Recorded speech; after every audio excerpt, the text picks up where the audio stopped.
And let's not forget, as the president fights on, more than 3,000 Americans died on Thursday from COVID-19, a higher death toll than Pearl Harbor or the September 11th attacks. And since the start of the pandemic, over 290,000 Americans have died.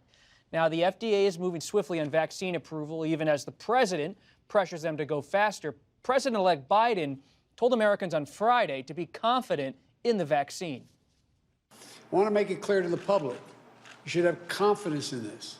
There is no political influence. These are first-rate scientists taking their time, looking at all of the elements that need to be looked at.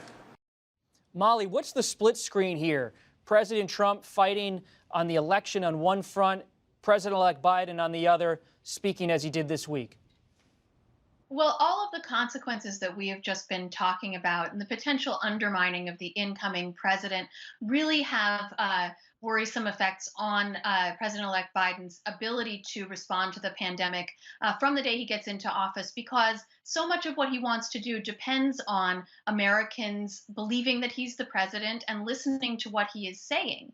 And if a large swath of the American public is too suspicious of him, of his legitimacy, of anything, he wants to encourage Americans to wear a mask for 100 days, but he doesn't have the power, the federal government doesn't have the power to compel that. So he needs Americans' confidence in order to get that to work. Same thing for a vaccine. Can't compel people to take it, needs the states to distribute it, and needs people to be willing and to believe in this vaccine, to believe that it's safe, so that the country can move on from this pandemic, and so that this can unfurl in an orderly fashion. So if a large number of Americans are not listening, have already turned away from this new administration, it tremendously complicates their ability to do the coronavirus response that they have in mind. Errin, what's your big picture takeaway of Biden's announcement on the cabinet this week? The 19th's been doing in-depth coverage. Yeah, I mean, there were a slew of nominations announced this week, even more women, even more people of color, as you had civil rights organizations meeting with, President-elect Biden and Vice President-elect Harris to make their case that not only do they want to see African Americans in the administration, but they want to see them in high profile roles. They want to see them in decision-making roles, not just a seat at the table, but really to have proximity to power and to make real the, what Joe Biden was saying about racial inequality being one of the 4 crises that he feels that he and Kamala Harris will inherit when they take office in January. I spoke with Marcia Fudge, the nominee for the Secretary of Housing and Urban Development, somebody who had been considered for Agricultural Secretary, a role that has gone to Tom Vilsack, which some people have raised objections to, because of his role in the ouster of Shirley Sherrod a decade ago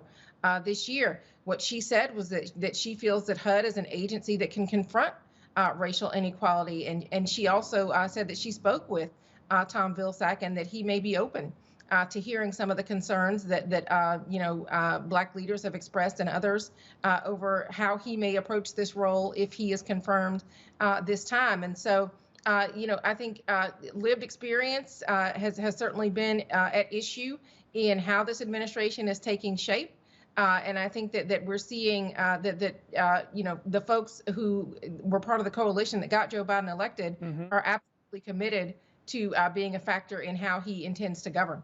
And all of those people, Phil, who are nominated are going to have to face Senate Republicans led by Leader McConnell, who continues to be at the center of these stalled negotiations over a stimulus. Is the president going to lean in, Phil, between now and late January in the stimulus negotiations to try to jumpstart them? Bob, there's been no indication so far that the president is planning to do that.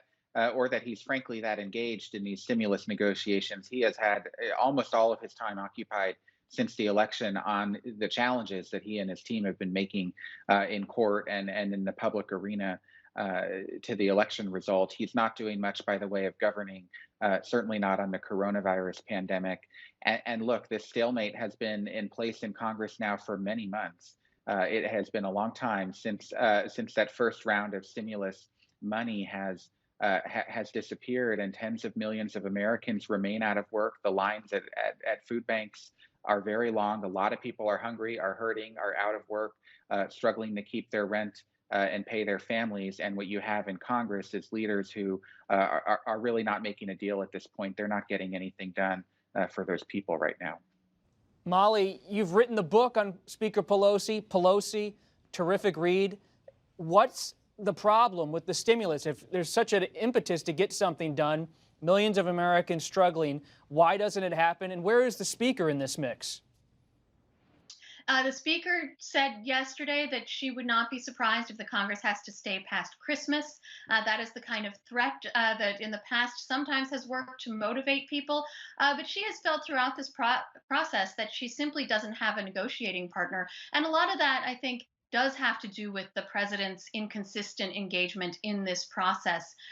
He has largely, as Phil said, been disengaged, except when he wades in to drop the occasional bomb and sort of scramble the talks rather than being helpful. And most Republicans agree that the thing that would really get their members unified and off the mat, since they do take their cues so assiduously from President Trump, would be if the president were to really sort of put his shoulder to the wheel on pretty much anything. They would do pretty much anything if he made it clear that he wanted them to, but instead he has been disengaged, and it's been this sort of game of hot potato between different groups of Republicans, whether it's the Senate Republicans, whether it's this bipartisan group that decided to take matters into its own hands and made some progress, or whether it's been the White House itself.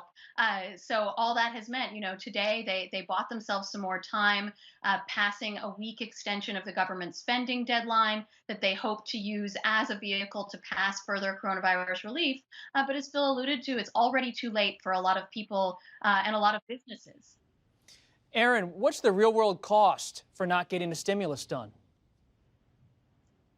The real world pain that so many Americans are going through, whether they ever get the coronavirus or not. Look, we're certainly in a hopeful moment given the approval of the vaccine, and Joe Biden is I guess doing everything that he can do from outside of the White House over the next 40 days, but there is no vaccine for housing evictions. There is no vaccine for food insecurity. There is no vaccine, for losing your paycheck. And so that is where voters are really looking for Congress to do something. And that inaction is impacting their lives on a daily and sometimes hourly basis. And the most interesting thing I heard this week was Senator Josh Hawley, a conservative from Missouri, was working with Senator Bernie Sanders, Democratic Socialist from Vermont, on trying to include direct payments to Americans in this stimulus package. It's reflective of the rising populism on the right and on the left. President-elect Biden will have to be dealing with all of that.